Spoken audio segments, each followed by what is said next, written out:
Magpasalamat dahil ginabayan tayo ng Panginoon ngayong taon.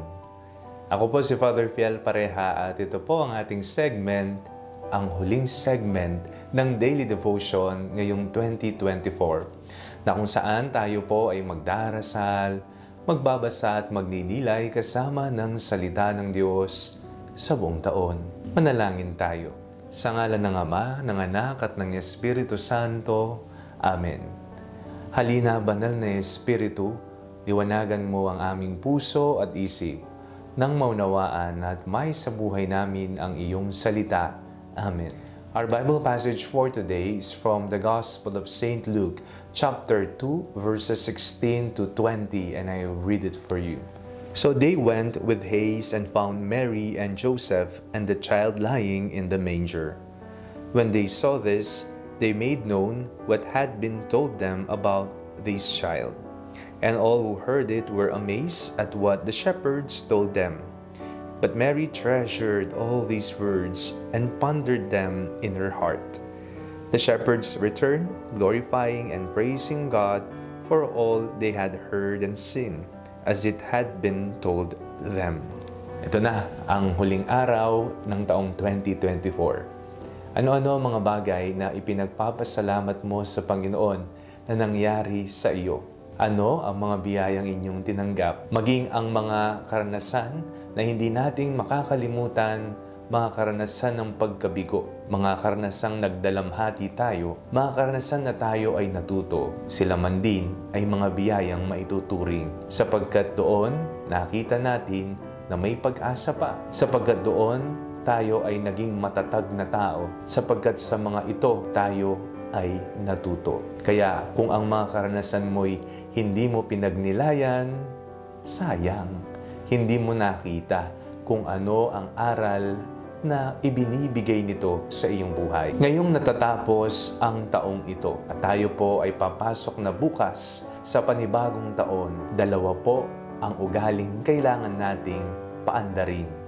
Ito po'y nakita natin kay Maria at sa mga pastol. Una, nakita natin kay Maria. Ano ito? Atin pong basahin. But Mary treasured all these words and pondered them in her heart. Pinagyaman sa kanyang puso at pinagnilayan. Atin pong sasalubungin ang bagong taon. Nawa, magkaroon po tayo ng ugali na palaging pagnilayan ang ating mga karanasan ng naayon sa salita ng Diyos. Ano ang mensahe ng Panginoon sa karanasang ito? Ano ang itinuturo sa akin ng Diyos sa kaganapan ng buhay kong ito? Katulad ni Maria, siya ay nagninilay, pinag-iisipan, pinagdarasalan. Ganun din po ang gawin nating ugali ngayong 2025. Pagdarasalan natin ang ating mga karanasan, ang mga desisyong gagawin, at hindi tayo magiging padalos-dalos. Atin silang pagyamanin sa ating puso at pakinggan ang tinig ng Diyos na nangungusap sa atin. Pangalawang ugali ay nakita natin sa mga pastol. Ano po ang kanilang ginawa? Basahin po natin. The shepherds returned, glorifying and praising God for all they had heard and seen, as it had been told them. Papuri at pasasalamat. Ngayong patapos po ang 2024, katulad ng mga pastol, tayo po ay magpuri sa Diyos at magpasalamat. At ngayon namang inumpisahan natin ng bagong taon, ganun pa rin ang ugali.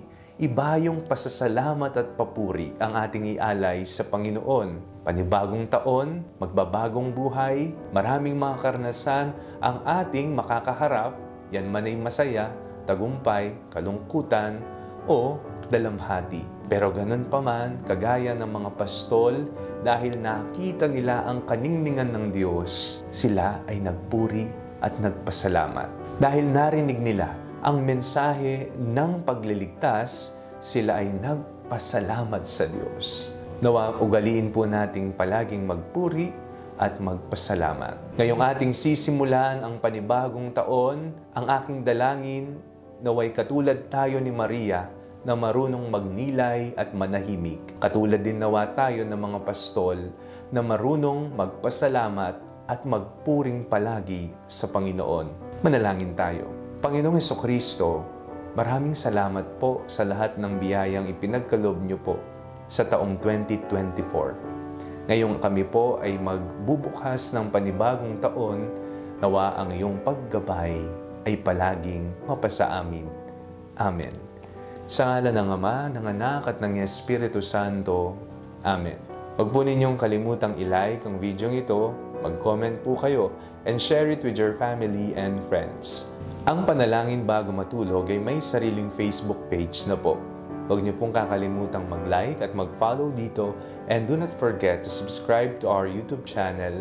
I-click niyo lamang po ang link na nasa description ng video ito, o kaya naman po i-just search Father Fiel Pareha. God bless you po.